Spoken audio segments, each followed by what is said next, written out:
Hey everyone, so today's lesson is on 5.2 multiplying, dividing linear inequalities. Okay, it's just like solving an equation, but there is one rule that you must remember. It says the rule is if you multiply or divide by a negative number, you have to flip the inequality symbol. Okay, so this only applies if you're dividing or multiplying by a negative number, because remember, if we are multiplying by a negative number or dividing by a negative number, that basically means we are switching the arrow. We are switching direction. So that's why we have to flip the inequality symbol. So let's look at example 1. In order to solve for x, I need to divide by 2. So when I divide by 2 to both sides, okay, and that's the only work that you need to show me, you get x is greater or equal to 5, okay? You learned on Monday that when you have this symbol, this represents a closed circle because it represents that 5 is also included. And this reads x is greater or equal to 5. So which number is greater than 5, 4 or 6? 6. So that tells you you are going in the right direction. And as you can see, when I draw my number line, I also label it with the numbers accordingly, okay? I need to see your graphs labeled in order for you to convey that you understand how to label the number line, okay? So I need to see your number lines written correctly, okay? All right, so here, I'm going to be dividing by a -3. Now, what's the rule? If I'm dividing by a -3, I need to flip this symbol. So it was the less than, now it's going to become a greater than. So your answer is x is greater or equal to -3.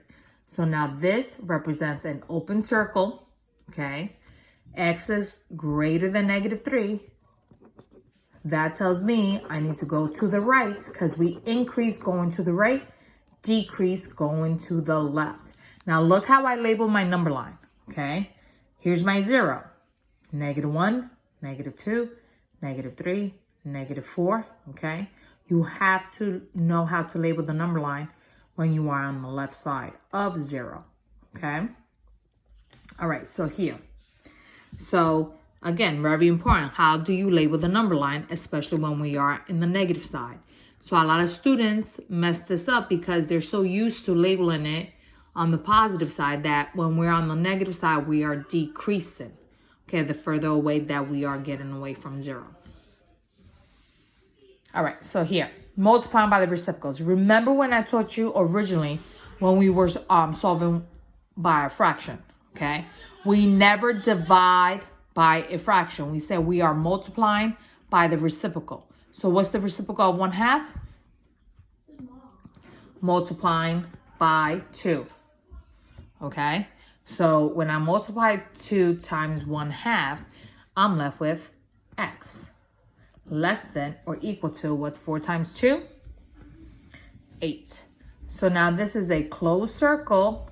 X is less than or equal to 8. That tells me I need to go to the left because I decrease going to the left, okay? 7 is less than 8. Is on the left side, is less than. That's how I know I'm going in the right direction. All right, so now look at this one, okay? We could do it in 2 steps. What, do I divide by a fraction? No. I say I'm multiplying by the reciprocal. So I'm going to multiply by -3/2 to both sides, okay? Now put this 4 over 1, right? So all the numbers are written in fraction form. So the 3's cancels, the 2's cancels. That's how I'm left with just an x, okay? I'm multiplying by a negative number. That means I have to flip this symbol, okay? So now what do? I go 4 divided by 2 is 2. And then what's left over is 2 times -3 is -6. Okay, so my answer is x is less than -6. So I have an open circle because my inequality doesn't have an equal. The number is not included. And it says x is less than. So where are my numbers located that's less than -6? -7 and -8. Why? Because it's further away from 0. So, and remember, we decrease going to the left. So it's less than going to the left. So this is my final answer. So this is the work that I want to see. I want to see you show me you're either dividing or you're multiplying. Okay? And if you're dividing or multiplying by a negative number, you must flip the symbol. And that is today's lesson. And this is the work that I want to see for your classwork when you take a picture of it and email it to me.